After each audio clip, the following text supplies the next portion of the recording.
On the last day of our summer journey across Lake Michigan, heading back for Chicago, we were hoping for a pure sail without help from the engine, and the achievement of Kory's sailing milestone to lose sight of land underway.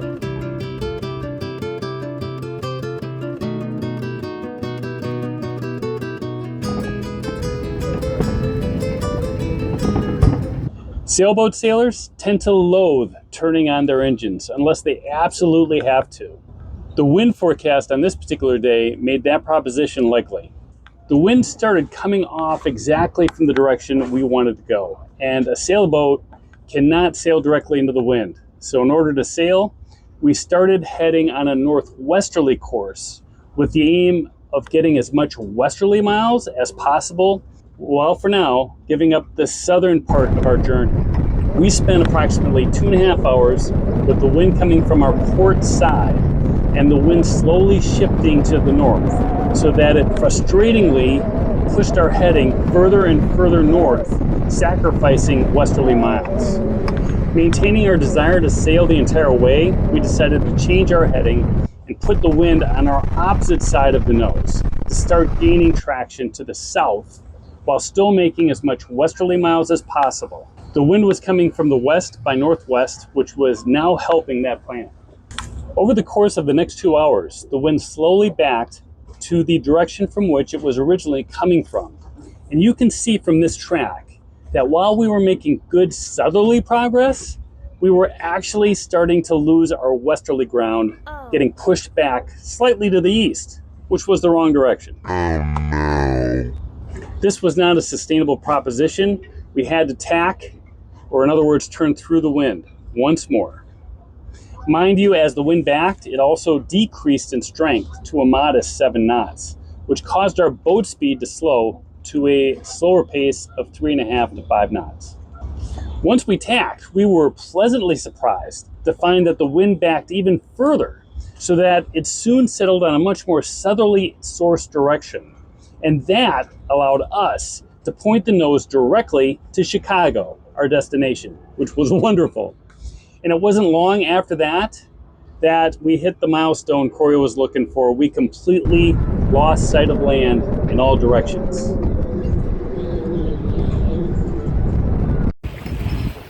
All right, so Kory, what makes this moment so special? This is probably one of the things I've always wanted to do, see. What's that? Actually, I should say not see. Land. No land to the north of us, to the south of us, east, or the west. We are now in the middle of Lake Michigan in our crossing, something I've always wanted to see or not see. So yeah, this is great. It's like being on an ocean. Let's learn a little more about Kory. What made you decide you wanted to sail? Originally, where I grew up on the south side of Chicago, not far from where I grew up, is Jackson Park Yacht Club. And as a child, we would drive past this yacht club, see these yachts and boats. Always thought it was interesting, fun. It did not seem attainable. To be honest, I didn't think there were any black people that were boating or sailing over there. Fast forward, some 40 years later, on YouTube, I was watching a sailing channel called Sailing Uma, and they decided to buy a boat with zero experience, never been sailing, never doing anything, and they dropped everything and picked up sailing.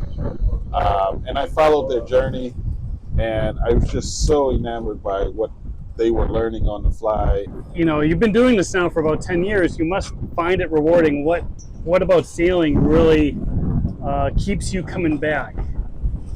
There's always something to learn. And there's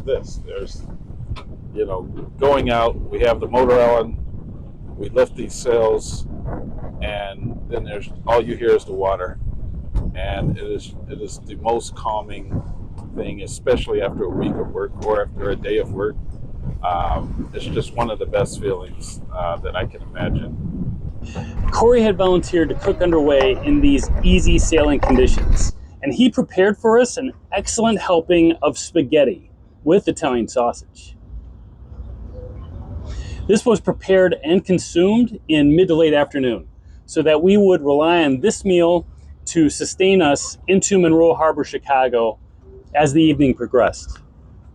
At around 3:15 p.m. Chicago time, 9 hours after departing St. Joseph, Kory spotted the Chicago skyline through a break in the haze on the horizon. However, within 30 minutes, the wind dropped to under 4 knots. We were confronted with a choice. Do we sully our pure sailing trip by turning on the engine to keep our schedule manageable? All right, it is 4:40 Michigan time, I think.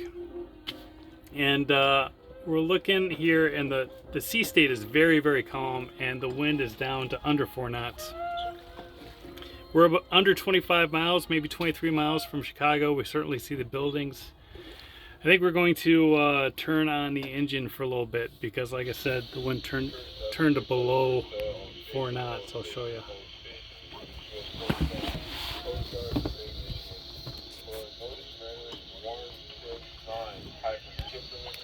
So the boat speed is actually over ground. It's like 1.4 knots.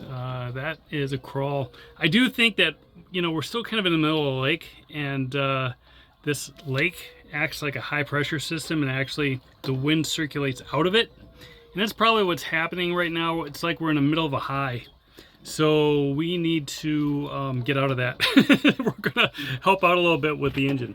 All right, it is now 5:25 Michigan time, 4:25 Chicago time, and we've just turned off the motor. So we motored for about, I don't know, over a half an hour, and we are just getting ready to lock the shaft so we can sail again. We came off the wind a little bit to do that. We saw the wind come up to 8 knots. Right now it dropped back down to 7, but between 7 and 8 knots should be enough to sail out here. With the city skyline continuing to crystallize, it wasn't long before the sun started to droop in the horizon, and being that the summer solstice had just happened 2 weeks prior, the sun would be up for a few more hours yet. We would be in for what looked to be a spectacular sunset sail as we closed in on the city of Chicago. There are some aspects of a sail that words just cannot describe.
Home in our home port of Monroe Harbor, Chicago, Illinois. We just finished traversing the lake from St. Joseph, Michigan, and it took us about, 14 hours, something like that.